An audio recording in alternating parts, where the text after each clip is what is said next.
Bonjour à tous. Aujourd'hui, on regarde un numéro qui a peut-être causé problème dans le cahier d'exercice, le numéro 18 à la page 71 dans la section factorisation. On va le regarder ensemble pour que ça soit plus clair pour vous. J'ai recopié la dite question, puis j'ai souligné en jaune les éléments importants du problème en question. Donc, on nous donne l'aire totale en mètres carrés avec une expression algébrique de l'entièreté de la surface. Et les deux questions qu'on nous demande, l'aire de la surface de combat. La surface de combat, c'est ce qu'il y a ici au centre.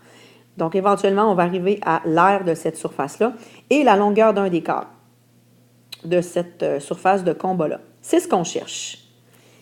On voit ici qu'on a déjà des éléments M et N. Je les ai mis aussi de chaque côté. On va aller travailler avec l'aire totale de toute cette surface-là. Et on nous dit qu'en factorisant, on pourra y arriver. Effectivement, si on prend la formule de l'aire, on fait l'expression algébrique qui représente l'aire totale et qu'on factorise on va se retrouver à trouver notre longueur et notre largeur de notre surface totale. C'est ce qu'on va trouver. Et par la suite, on va être capable de travailler avec les informations qu'on a pour aller trouver éventuellement, comme je vous disais, l'intérieur ici, la surface de combat et la longueur d'un des câbles de cette surface-là. Allons-y, on va factoriser l'expression que j'ai déjà recopiée. Alors ici, 4 termes. Est-ce qu'on peut faire, première question, une mise en évidence simple? Donc ici, je n'ai rien de commun à mes 4 termes. J'ai un 4, j'ai un 10 et j'ai un 25. Donc en termes de coefficients, bien, 4 se divise par 4 et par 2, mais 25 se divise ni par 4 ni par 2. Il n'y a pas de coefficient ici, de commun diviseur, en fait, qu'on pourrait mettre en évidence. Et aussi, par le fait même, on a des M et on a des N, mais je n'en ai pas ici, je n'ai pas de variable dans mon dernier terme. Impossible ici de faire une mise en évidence simple. Je dois me questionner, est-ce que je peux faire une mise en évidence double? Ici, j'ai 4 termes. Ça semble être le cas. On va aller les regrouper en paquet de 2. Je vais les laisser de manière... je vais les laisser écrire... Je vais laisser ça comme ça, tel quel. Mais je vous rappelle qu'on aurait pu faire des changements entre les termes pour les regrouper de manière différente. Alors, allons-y. On va aller faire une mise en évidence simple des 2 premiers termes. 4mn plus 10m.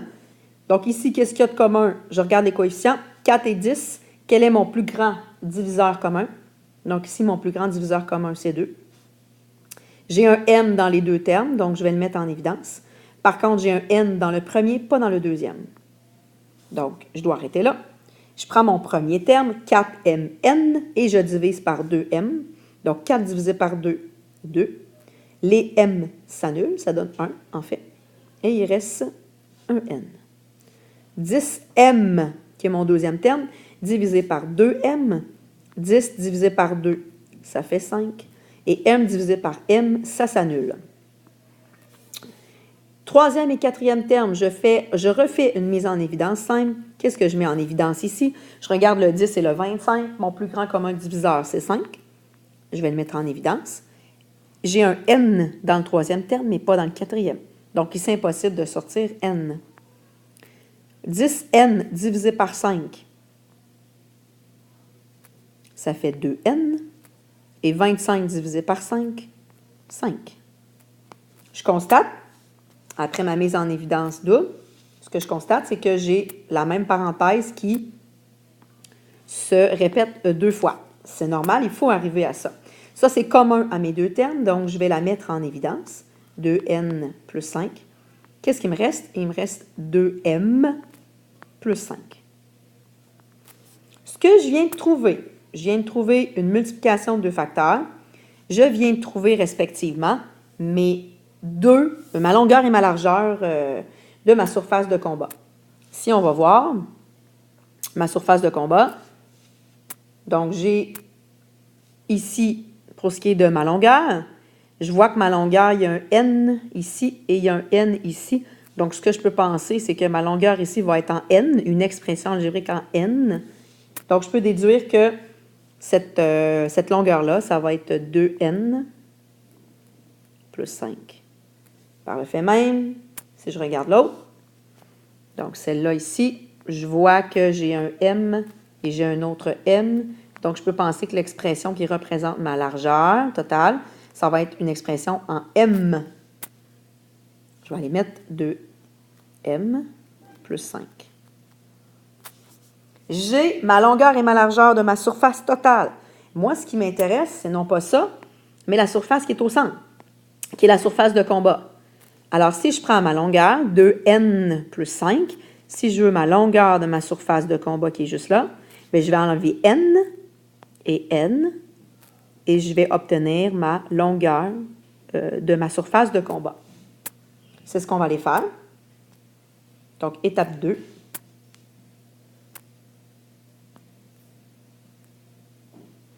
Longueur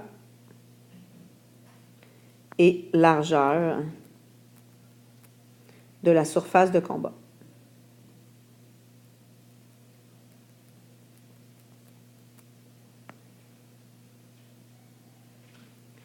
Je vais commencer.